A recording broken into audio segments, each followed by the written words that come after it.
Selamlar arkadaşlar. Define ve Arkeoloji kanalına hoş geldiniz tekrar.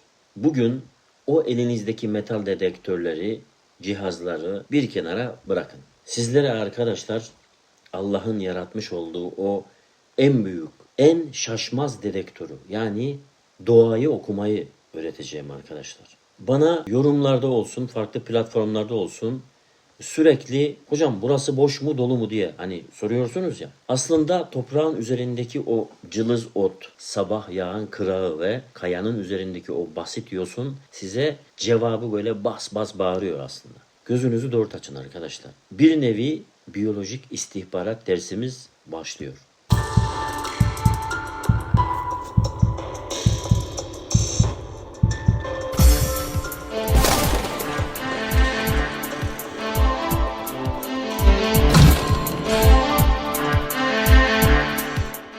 Metalofit bitkiler yani altın yiyen otlar. Arazide yürüyorsunuz. Her yer yemyeşil ama bir bakıyorsunuz ki arkadaşlar bir şerit boyunca otlar cılız kalmış. Rengi sararmış veya sadece tek bir tür çiçek açmış. Sahanın sırrı şudur kardeşim. Toprağın altındaki metal yukarıya kimyasal bir gaz yayar. Yani iyonizasyon. Bazı bitkiler bu metali severler arkadaşlar. Bazıları nefret ederler. Mesela arkadaşlar halk arasında çöven otu veya babane olarak bilinen bitki. Bu bitkinin kökleri bakır ve altını sever. Eğer arazide diğer otların arasında belirgin bir hat şeklinde bu bitki böyle kümelenmişse altındaki damar %90 metal damarıdır.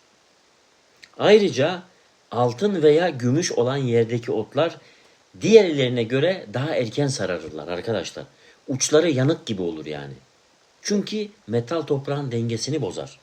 Cihazın ötmediği derinlikteki o metali üzerindeki otun renginden şak diye böyle bulursunuz arkadaşlar.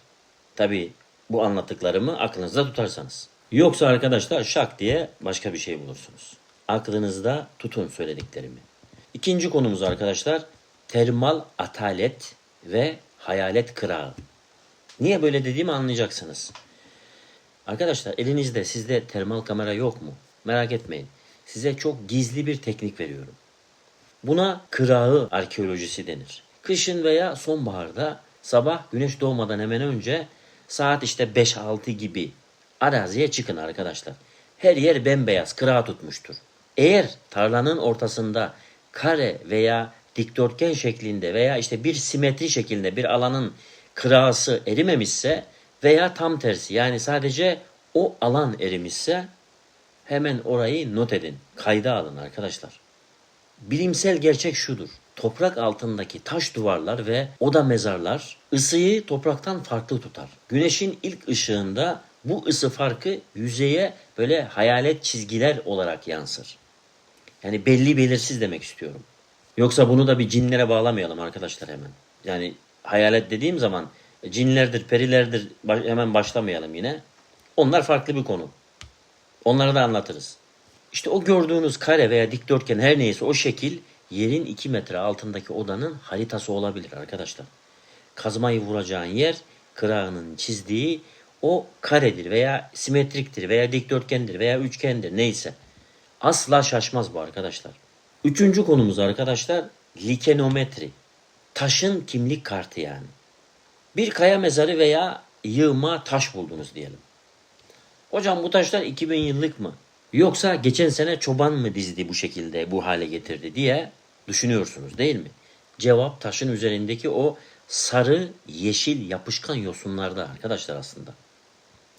Yani likenlerde gizli demek istiyorum. İki şeye bakın arkadaşlar böyle bir durumda. Birincisi yön testi. Likenler güneşi severler arkadaşlar. Genellikle kayanın tek bir yüzünde olur bunlar.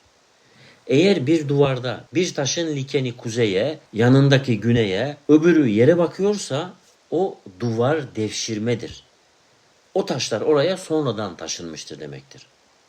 Antik duvarda arkadaşlar tüm likenler asker gibi aynı yöne bakarlar. Çünkü hiç oynatılmamıştır ve olan etkilerin hepsini duvar eşit almıştır. Yani aynı yönde almıştır. İkincisi arkadaşlar büyüme hızı. O sarı harita likeni var ya arkadaşlar. yılda milim milim büyür. Eğer bir kayanın kırık yüzeyinde liken yoksa o kaya yeni kırılmıştır. Ama kırık yüzeyde bile tabak gibi liken varsa arkadaşlar o kırık antik dönemde oluşmuştur demektir. Taşın yaşı yosununda yazar arkadaşlar. Ne demek istediğimi anlayabiliyor musunuz? Her şeye çok dikkat etmeniz lazım. Gerçekten bir şey bulmak istiyorsan gerçekten bir amacın varsa ciddiysen dediklerimi dinlemen lazım. Arkadaşlar yeter ya. Zenginin gelip de içerideki toprağın altındaki altınları alıp gitmesinden bıkmadınız mı? Biraz da siz alın kardeşim. Dediğimi dinleyin ya. Hep niye milletin arkasından bakıp da ulan adam helal olsun lan adam zengin oldu bir dünya para buldu demekten bıkmadınız mı? Sizin arkanızdan desinler biraz da böyle. Dediğimi dinleyin ya. Dördüncü konumuz fırın atığı tuzağı arkadaşlar. Şimdi tarlada gezerken yüzlerce kırık çömlek parçası, kulp ve taban buldunuz diyelim mesela. Hemen arkadaşlar burada çok büyük bir saray var, zenginlik var diye heyecanlanmayın. Burası büyük ihtimalle antik bir seramik fabrikası çöplüğüdür. Anlatabiliyor muyum? Eskiden de çöplük vardı. Fırınlanırken çatlayan, şekli bozulan seramikleri arkadaşlar atölyenin yanına atarlar. Veya işte yanında bir yere atarlar, devamlı bir yere atarlar mesela. Burası sanayi bölgesidir arkadaşlar. Sanayi bölgesinde altın olmaz genelde. İstisnalar hariç tabi.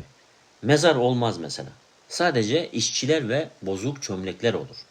Çömlek çoksa yanlış yerdesin demektir. Oradan uzaklaş. Bu konu biraz şeye benziyor. Bayağı toplu işaretlerin bir araya toplanmışsa oradan uzaklaşman gerektiği gibi yani. Ne demek istediğimi anlatabiliyor muyum? Beşinci konumuz. Kör kuyu. Tümülüs'ün bacası diyelim mesela. Şimdi arkadaşlar düz bir arazide veya işte hafif bir tepede diyelim. İçi taşla doldurulmuş veya boş ama suyu olmayan dar bir kuyu buldunuz. Su kuyusu kurumuş deyip geçmeyin. O kuyu arkadaşlar yandaki tümülüsün veya büyük bir yeraltı odasının havalandırma bacasıdır. Mühendislik harikasıdır bu. İçerideki hava korunsun, gaz sıkışıp patlama yapmasın diye bunlar açılırlar. Bu kuyu sizi doğrudan mezar odasının tavanına indirir. Kapıyı aramakla uğraşmazsınız arkadaşlar, onu demek istiyorum. Asansörle inmiş gibi olursunuz yani, öyle söyleyebilirim. Tabii bu kadar basit olmayacaktır, mutlaka bir engeli vardır ama hani genel olarak diyorum size. Gerekeni yapınca bu şekilde olacaktır. Şimdi detaylara girmek istemiyorum, detaylandırmak istemiyorum çünkü çok uzun olur videomuz. Bunları da isteyen arkadaşlarımız olursa konuları bana yorumdan belirtin. Onlar hakkında ben video yapacağım arkadaşlar. Önemli olan işleriniz olsun, doğru hedefe gidin, orada ne varsa sizin olan alın diye. Anlatabiliyor muyum? Ama arkadaşlar şunu da söyleyeyim, dikkat edin. İçeri girmek çok tehlikelidir. Gaz olabilir arkadaşlar. Çok dikkat edin. Ve şunu da belirtmek istiyorum. Günümüzde birçok büyük tümülüs var karşılaştığımız arkadaşlar. Gördüğümüz. Ama zamanla tozun toprağın, yağmurun, karın yani iklim şartlarının getirip yanlarından itibaren böyle başlayarak en üst zirvesine kadar kapanmasını, toprak altında görünmez olmasını, toprağın altında kalarak adeta böyle yok olmasını sağladığı bir dünya tümülüsler mevcut. Kazı yapacağınız zaman eğer çevredeki toprak yapısının farklı bir renkte ve yapıda derine indikçe ayaklarınızın böyle altına doğru meyili, şekli uzayan bir tabaka ile karşılaşırsanız demek ki o yapı bir tümülüse benzer bir yani şu şekilde bir yapıdır. Yani şöyle açıklama yapalım arkadaşlar. Bu anlaşılmamış olabilir. Arkadaşlar şöyle bir tümülüs düşünelim. Tümülüs. Zamanla yağmurdur, kardır, işte rüzgardır, bilmem nedir, iklim şartları böyle şuralara böyle tozu buradan da indirir tabii de genelde gelen tozu, toprağı binlerce yıllık böyle doldura tümülüs neredeyse yok olmuştur mesela ama içinde o yapı aynı duruyordur mesela. Tümülüsün malzemesi, yapılmış malzemesi farklıdır. Şekil aynıdır. Ama sonradan dolgu, toprak, ince kum neyse onların rengi farklıdır. Sertliği de farklıdır mesela. Siz de diyelim ki buradan kazıyorsunuz. Bilmiyorsunuz neyin ne olduğunu kazıyorsunuz. Kazdınız. O kazdığınız toprak sonradan dolma, birikme toprak bittiği zaman tümülüsün kendi malzemesine denk geldiğiniz zaman buradan kazdığınız için ayağınızın altına doğru uzar deme şeklim bu şekilde. Yani şöyle size doğru gelecektir bu yapı meyil olarak ve aynı malzemedeki, aynı renkteki, aynı sertlikteki katman olarak devam edecektir. Zaten biraz kazdığınız zaman anlarsınız onu. Demek ki bu şekilde altta bir yapı var. Bunu bu şekilde de bilebilirsiniz. Onu demek istiyorum yani. 6. konumuz arkadaşlar Horasan testi. Şimdi diyelim ki kayada bir sıva gördünüz. Doğal mı, Horasan mı diye soruyorsunuz. Sirke dökmek, limon sıkmak falan bir yere kadar. Ama asıl gerçek test arkadaşlar makro gözlemdir. Yani o parçadan küçük bir örnek kırın ve kırık yüzeye arkadaşlar büyüteçle yani mercekle, lupla böyle bakın. Doğal kaya tek tiptir. Homojendir ama Horasan harcı ise alacalı bulacalı olur yani. Onu demek istiyorum. İçinde kırmızı kiremit kırığı, siyah kömür tozu, yumurta kabuğu veya dere kumu çakılları görünür. Ve diğer malzemeler. Şu an Horasan'ın yapısını saymak da istemiyorum. Bu konuyla alakalı değil çünkü. Eğer içinde arkadaşlar kırmızı kiremit tozu zerrecikleri görüyorsanız o %100 insan yapımıdır. Ve arkasında bir giriş gizliyordur arkadaşlar. Özetlemek gerekirse arkadaşlar otun rengi metali söyler arkadaşlar bunu unutmayın. Sabah kırağısı odayı çizer. Yosunun yönü tuzağı bozar. Kör kuyu tavana iner. Kiremit tozu kapıyı açar. Anlatabiliyor muyum? Beni dinleyen arkadaşlara sesleniyorum. Artık az da olsa böyle toprağa boş boş bakmak yok. Toprağın verdiği tepkiye bakacaksınız. Bakın doğayı okuyan, okuyabilen hazineyi bulur. Kendinize çok iyi bakın. Arazide dikkatli olun arkadaşlar. Ahan da buldum demeniz dileklerimle diyeyim. İnşallah gerçekten de bunu bir gün diyeceksiniz. Gerçekten diyorum. İnanın buna. Bilgi edinin arkadaşlar. İnanın kendinize. Herkes nasıl buluyorsa siz de onlar gibisiniz. Sizin hiç kimseden bir eksiğiniz yok. Siz de bulacaksınız. Görüşmek üzere. Allah'a emanet olun.